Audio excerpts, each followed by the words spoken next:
Now, you pivoted from a BDC model with collectors to a B2B model with restaurants.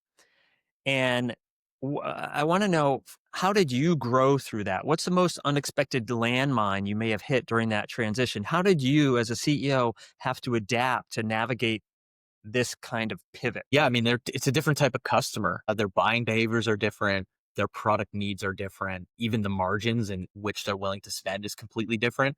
So that's something that I really had to learn by talking to more customers, and even the ones that we've been able to sell on inventory for their restaurant. We've really dug into, why, it sounds like something you wouldn't want to do. Like someone buys something from you and then you say, "Hey, why did you buy this?" But you really got to understand, like, what was the motivating factor for someone to make that purchase. And that is, it's very similar to B2C, but you get a lot more up close and personal with a business because there's less of them, and your market's just a bit smaller, but it's deeper. So that's the main difference. Asking the question of why did you buy this is can be one of the most insightful questions to ask. And you're right, people don't usually ask that.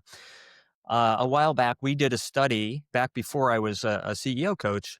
I was running a company, and we did a study on behalf of a large technology company to ask their customers, why were you buying this software? And when we brought back the results, they were very disappointed because they thought the answer was going to be, well, you have this feature and this function, and it really does cool things.